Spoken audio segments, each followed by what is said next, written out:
मित्रों, क्या आपको पता है गौ माता ने समस्त स्त्रियों को ऐसा कौन सा श्राप दिया था जिसकी वजह से आज तक समस्त नारी जाति को वो श्राप भोगना पड़ रहा है। गौ माता का एक ऐसा श्राप जिसे टाला नहीं जा सका। दोस्तों, वो श्राप कौन सा था, चलिए आपको एक कथा के माध्यम से बताते हैं। दोस्तों, एक समय की बात है जब भगवान श्री कृष्ण अपनी राजगद्दी पर विराजमान थे, तब उनके पास देवर्षि नारद मुनि आते हैं और कहते हैं, हे प्रभु, मैं आज मृत्यु लोक में भ्रमण कर रहा था। तभी एक स्त्री ने पूछा कि पहले स्त्रियों के बच्चे होते थे तो वो पैदा होते ही चलने लगते थे, परंतु अब ऐसा नहीं है। ये क्यों प्रभु? मुझे ये प्रश्न का उत्तर याद नहीं था, इसीलिए मैं आपके पास आया। आप मुझे इस प्रश्न का उत्तर बताइए। तब भगवान श्री कृष्ण कहते हैं, हे देवर्षि, तुम्हारा ये प्रश्न समस्त स्त्री जाति के लिए अत्यंत महत्वपूर्ण है। अगर तुम इस प्रश्न के उत्तर को जानना चाहते हो तो ठीक है, मैं तुम्हें एक कथा सुनाता हूँ। तुम्हें इस कथा के माध्यम से पता चल जाएगा कि किस वजह से अब स्त्रियों का बच्चा पैदा होते ही चल नहीं पाता।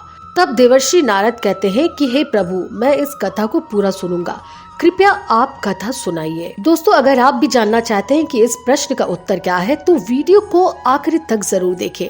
तो दोस्तों, श्री कृष्ण कहते हैं, देवर्षि, एक नगर में एक रामचंद्र नाम का व्यक्ति रहता था। रामचंद्र एक स्वार्थी व्यक्ति था। रामचंद्र के पास एक गाय थी। वो गाय दूध देती थी और रामचंद्र उस गाय को हरा भरा चारा खिलाकर उसका दूध निकाल करके उस दूध का बिक्री किया करता था और खुद भी दूध पीता था और अपने पूरे परिवार को भी पिलाता था। गाय की दूध की वजह से ही रामचंद्र अपने घर की दिनचर्या चलाता था। रामचंद्र का समय इसी तरह से व्यतीत हो रहा था। कुछ दिनों के बाद एक ऐसा समय आया कि जब रामचंद्र को गाय ने दूध देना बंद कर दिया। जैसे ही गाय ने दूध देना बंद कर दिया तो इधर रामचंद्र ने उस गाय को चारा डालना ही बंद कर दिया। और एक दिन ऐसा आया कि रामचंद्र ने उस गाय को बहुत मारा पीटा और उस गाय को घर से ले जाकर जंगल में छोड़ दिया। अब गाय बेचारी अकेली पड़ गई। बेचारी गाय जंगल में अकेली इधर उधर घूमती फिरती है और एक दिन जंगल के पास बने मंदिर में पहुंचती है और भगवान से विनती करती हुई कहती है, हे भगवान, मैं आपसे ये विनती करने आई हूँ कि हमें गाय की योनि में डालकर कितना गलत काम किया है। श्री कृष्ण कहते हैं, हे देवर्षि, वो गाय कहती है, देखिए, जो आपकी 84 लाख योनियों में सर्वश्रेष्ठ योनि मानव की है, वो कितना पाप और कितना दुष्कर्म करता है। आगे वो गाय कहती है, जब तक मैं दूध देती थी तब तक उस व्यक्ति ने मुझे अपने घर पर रखा, हरा भरा चारा खिलाया। जैसे ही मैंने दूध देना बंद कर दिया, उसके बाद से उसने मुझे चारा भी नहीं डाला। इतना ही नहीं, उसने मुझे घर से बाहर ही निकाल दिया। अब मैं इधर उधर भटक रही हूँ।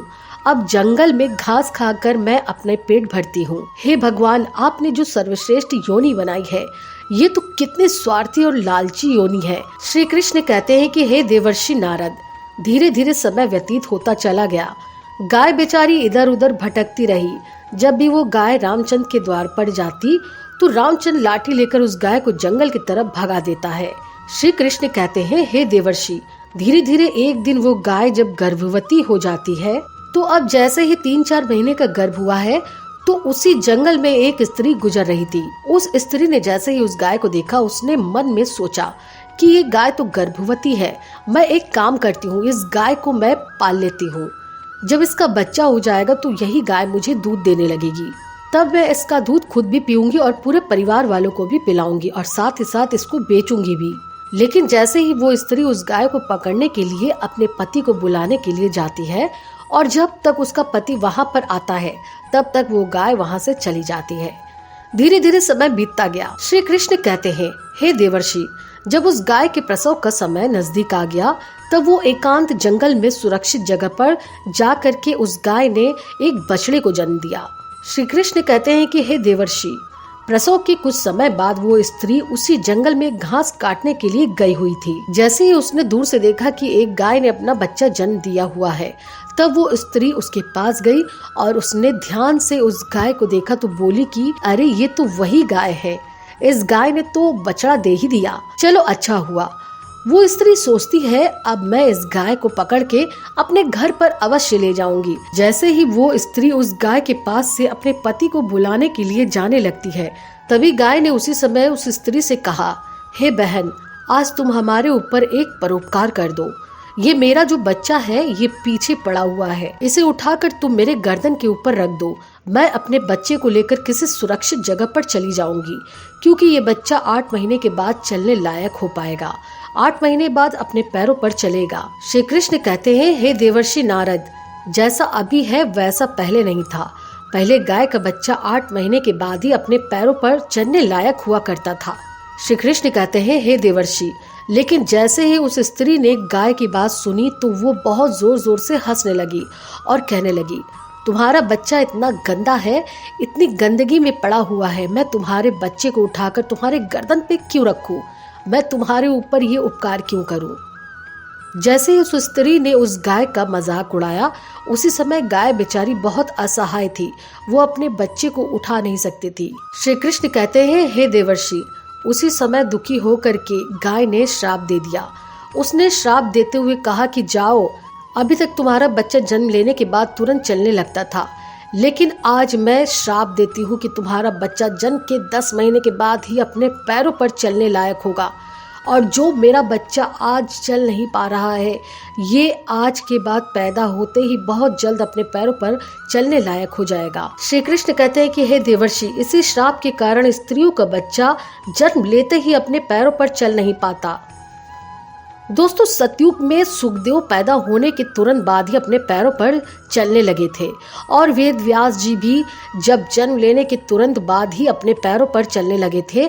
ये बात तो सतयुग की है, लेकिन कलयुग में ऐसा नहीं है। कलयुग में बच्चे को अपने पैरों से चलने के लिए कम से कम 9 से 10 महीने लग जाते हैं।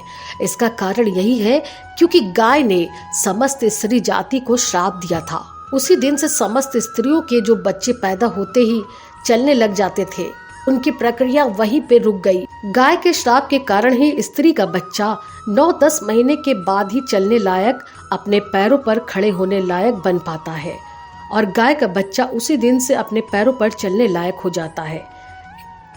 इसीलिए किसी की आत्मा को कष्ट नहीं देना चाहिए, और यही सनातन धर्म का सबसे बड़ा धर्म है। गोस्वामी तुलसीदास ने लिखा है, परहित सरल धर्म नहीं। दोस्तों, दूसरे के दुख में दुखी हो जाना, दूसरे के काम आना सबसे बड़ा धर्म माना गया है। तो इसीलिए हमें असहाय पशु पक्षियों की सहायता करनी चाहिए। गाय के श्राप की वजह से ही जितने पशु पक्षी हैं, उन सबके बच्चे जन्म लेने के तुरंत बाद चलने लग जाते हैं, लेकिन स्त्रियों के बच्चों पर इसका विपरीत प्रभाव पड़ा कि जन्म के तुरंत बाद स्त्री का बच्चा चलने लायक नहीं बन पाता। एक स्त्री की गलती से आज समस्त मानव जाति की महिलाओं को उस श्राप का खामियाजा आज भी भुगतना पड़ रहा है। दोस्तों, आपको ये जानकारी कैसी लगी हमें कमेंट बॉक्स में अवश्य बताइएगा। साथ ही जय श्री कृष्ण अवश्य लिखिएगा।